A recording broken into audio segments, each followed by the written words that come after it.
agenda was properly posted. Correct. Okay. Number 3, public appearances. Any public to speak? Anybody in Ethernet? Okay, moving on.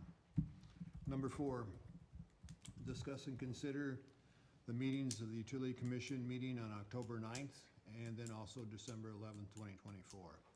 So can I have a motion to approve the minutes for October 9th, 2024? I'll make a motion to approve the minutes for October 9th of 2024. And a second, please. I'll second that. Any further discussion? All those in favor say aye. Aye. Anyone opposed? No one abstaining. And now a motion, please, for the December 11th, 2024 Utility Commission minutes. I'll make that motion to approve it. I'll Could I have a second.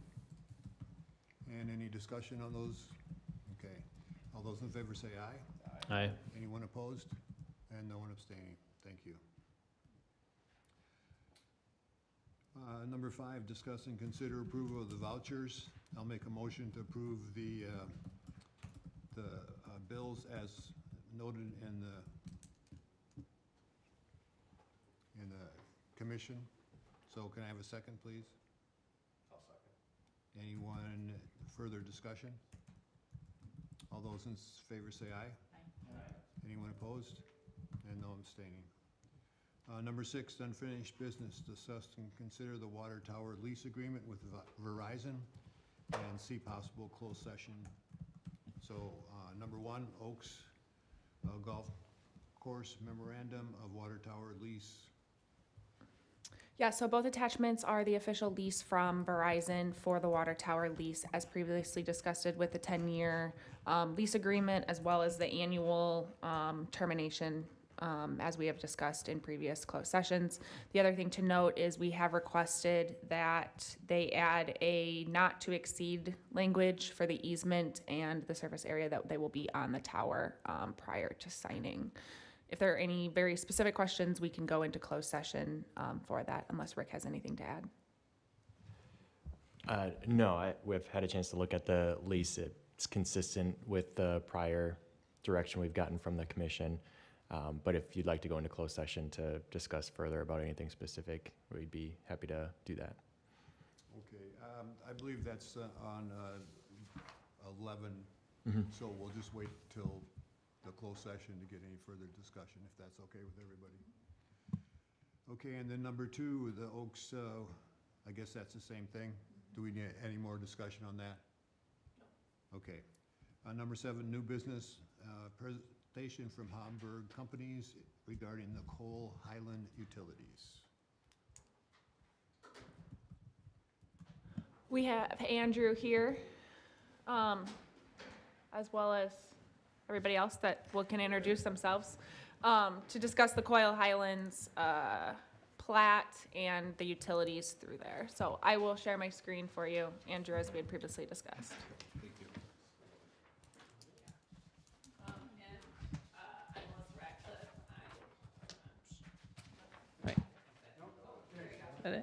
Okay, I'm Melissa Ratcliffe, and with my business partner, Ed Ray. We are business owners. I'm here in my private capacity as a business owner. We're looking at putting in a brew pub on lot 49 and are interested in Andrew's presentation this evening, which is part of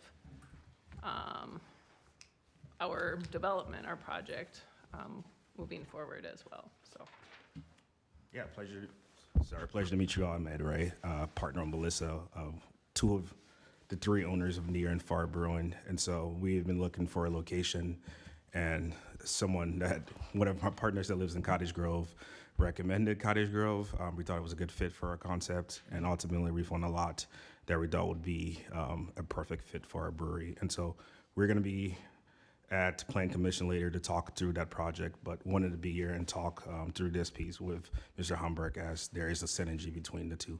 Thank you. Good evening, I'm Andrew Hamburg. Thanks for the time. I know you got a tight agenda this evening. What you've got in front of you is the plat of Coal Highlands South. My brother Chris and I own phase 2 of Coal Highlands South. We purchased it 6 years ago from John DeWitt and Bruce Harms. That consists of lots 1, 2, 3, 49 that are commercial along the frontage on Highway BB, AB. I'm sorry, BB. And then 16 single-family lots to the south of that. This plat shows 17. A couple of years ago, I did 3 CSMs to enlarge the lot size, so we dropped from 17 to 16 single families. The underlying issue that we want to talk to you about this evening is highlighted on that plat face. The green line is a sanitary sewer interceptor line that was proposed by the Village of Cottage Grove. I think most of you are familiar with this line. It would be an interceptor to pick up everything that's coming from the west and send it down a new north-south corridor to the Vilas Road lift station. Presently, all the effluent in the village goes through the South Lawn corridor that comes down Selden Grange to Vilas that was constructed years ago in the late 90s, early 2000s. That sanitary interceptor is running into capacity issues. Everything, all the way up to the interstate, Amazon, the whole village comes down through one pipe. So rightly, there was foresight and thinking to construct this interceptor sewer. We have the ability to do that. What we're looking for is funding. The interceptor is not something that we need to build this subdivision. It is an approved recorded plat. And our effluent flows from south to north. And I didn't give you detailed copies of the plan set. I'm happy to do that if anyone wants to see that information. I'll back up a step. We met with Kyla and Josh Straka from Strand and Aaron Ruth in December, ground into some of these details pretty hard, and collectively decided it'd be a good idea to get this before the Utility Commission so you guys could ruminate a little bit on this issue. And really what the underlying issue is, there's 3 interceptor lines that we do not garner benefit from, yet they're imposed as a condition of this plat. And so consequently, financially, it's impossible to build this subdivision on the back of a little, 21, 22 acre parcel with 20 lots. There's just no energy and scale there to allow us to do that. So again, the request is to receive financial assistance from the village to help fund these interceptors. The orange lines are storm sewer interceptor pipes, not unlike the sanitary sewer line. They're picking up stormwater that's being discharged off of Cottage Grove Road and dumped into holes, essentially, that were dug. The little red squares are those 3 holes. And if you look at attachment B, and those dark squares that are just on the south side of Cottage Grove Road, that's where those dump points are. There's 3 of them. And I'm pretty sure that the stormwater discharge from the north side of the road joins those pipes and then just dumps to a hole with nowhere to go. So what we have specifically is there's 1,190 lineal feet of large concrete pipe that starts in that northwest corner, cuts down through Emerald Court, and then dumps into the infiltration basin, which ultimately discharges to the north property line of the former farm golf course. We do not tap or utilize that pipe in any way, shape, or form. It's a bypass pipe that's taking water off of the public infrastructure down to the south and into the drainage way that ultimately goes under Vilas Road and out to the old, drain fields that the Utility Commission owns, that land down there, or the village owns. Similarly, the east-west line along the south side of Cottage Grove Road is the same scenario. It's just a slightly smaller pipe. There's about 900 feet of that, 1,000 feet of deep sanitary. The other thing I'd like to add that's relevant here is the sanitary pipe is an 18-inch pipe. It's underwater, it's deep, it's in marginal soil with heavier soils overlying sandy soil. So trying to find an acceptable term, but it's difficult pipe. It's not production pipe. I remember years and years ago watching them bring the deep sewer underneath this road, and they crawled. It was a snail's pace to get pipe put in the ground. In terms of our timeline, we'd like to proceed this year. We've been trying to find a way to make this happen. A number of years ago, the village had the foresight to include all 20 of these lots in the TID number 8 that was created. So there is, I think, a mechanism for repayment if the Utility Commission was to extend financing to fund this infrastructure. I haven't read the project plan. We need to dust that off and see what's included in that for eligible projects, but I'd be very surprised if this wasn't considered eligible.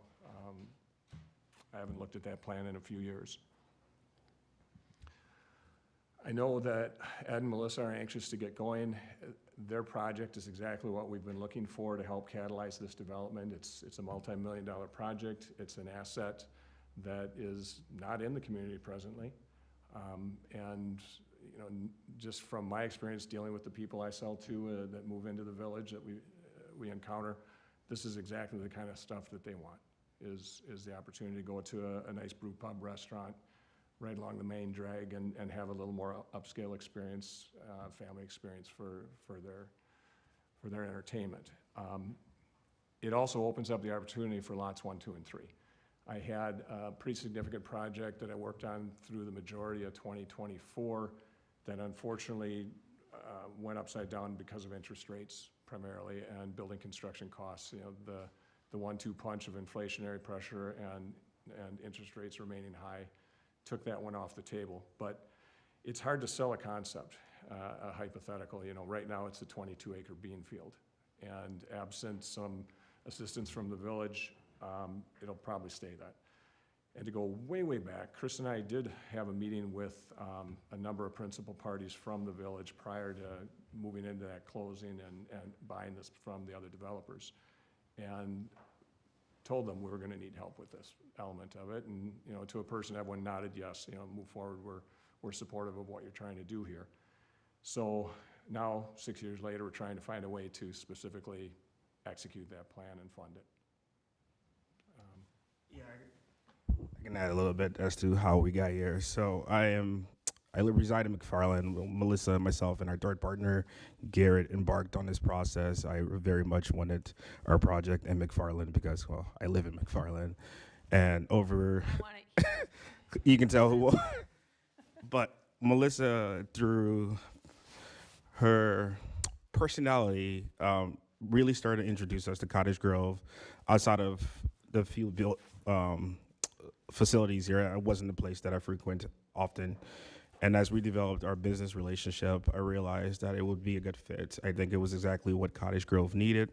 And ultimately, we were able to find a lot that we felt was appropriate, especially in looking at some of the economic development plan. The vision for this area really was to be the gateway corridor to Madison, and we felt that this project would be an appropriate fit for that. We're not looking to build your dive bar. We wanted this to be a family, community-centric hub. Part of that including an adjacent outdoor space for dogs, as well as a rooftop patio. But in order for this project to go through, I think we would need some assistance from the village, which is why we felt that was important to be here today with Mr. Homburg, because part of this interceptor situation, the situation with it, I should say, is highly dependent on our ability to bring this brewery here into Cottage Grove. And so we wanted to show support for both Mr. Homburg, but also for our facility to say, hey, we want to land this thing in Cottage Grove. So thank you. And I guess I would just note that our concept plan for the brew pub is on Plan Commission tonight as well. So if you want to take a look at that agenda, that has our information on there for the Plan Commission to look at later. I just want to touch a couple things that they highlighted. So in TID 8, the farm sewer interceptor was included in the project plan. Kind of similar, and I know this commission is familiar with happened with TID 6. Right now, basically the next steps forward for me would be analyzing what resources are available in TID 8. So a tax base has to be generated in order for us to pay an incentive. So that would be Kyla and I working with the Homburgs and Melissa and her partner to determining at what level would we be comfortable providing any assistance. Given that, and similar with other projects like the Ridge Lift Station, we would also analyze, okay, this is also providing some redundancy to the system. So we kind of do a proration calculation, okay, how is this also benefiting the system overall? And then obviously identifying, okay, what future development's gonna be, and coming forward, be like, okay, well, the future development would need to be responsible for this. Would this, would plan commission, would village board, would the utility be comfortable with, that commitment going forward, knowing that it might not be immediate. But again, just to so you guys have all those facts in front of you for those conversations. So right now, the only projects that are to date opened in May of 2018. So First Choice Dental is the biggest project. New Tech just finished. And then New Tech has another building or component to it that will be creating increment. So as we pay off those incentives, that's would be the increment that would be available to provide some assistance for the interceptor, because again, the cash has to come from somewhere. And then again, once this project is finished, increment would come in from that project as well. So just so you guys have all that information. Those calculations haven't been done yet, but on our radar. Thank you, guys. So, thank you for your presentation. We will definitely put this on next month's agenda to get more details from Karen and Tyler. So, any other questions for them from the committee? Okay, again, thank you. Thank you. Thank you.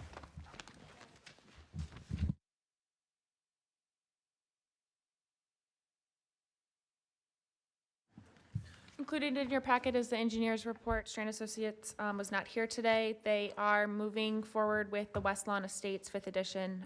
We're looking at a lift station submittal. I actually haven't been come through for some responses today.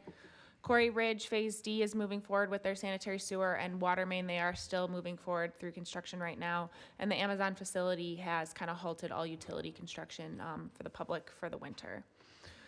The Ridge Lift Station was moving forward with 90% design. We are kind of on a hold as of right now for more information that we can talk about later in closed session, as well as the SCADA upgrades. They plan to install flow meters at 2 of our wells here in January of 2025, as we're kind of moving forward with that SCADA project now that equipment has started to come in. And then the well number 2 rehab project that was just approved recently, they've already surveyed and they're moving forward with preliminary design. Okay, any questions for And just a reminder, 100% of the SCADA upgrades are being offset with impact fees, so that's coming at zero cost to the users. And then a portion of the well 2 rehabilitation project, not all of it, because it's a substantial expense, but is coming out of impact fee dollars to help defray the cost to users. Okay, again, any other questions?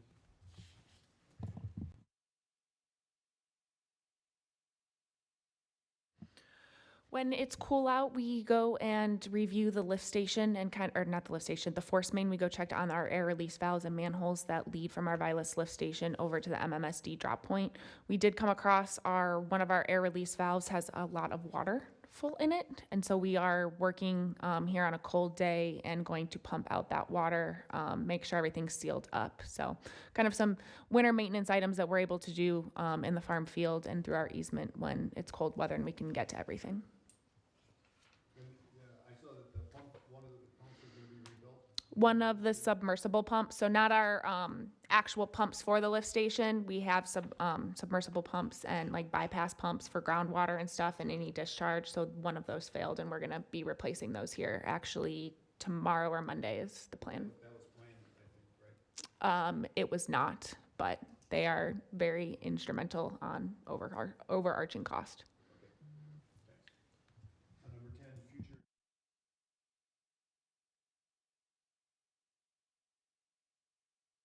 Any other ones? I will have a as we approach the 1 year of going from quarterly billing to monthly billing, I'll just bring some statistics to the commission, just to provide some updates.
just need a second first. I'll second. Thank you. Hackle, Yes. Rogers, Yes. Russell, Yes. Stoa, Yes. and Williams.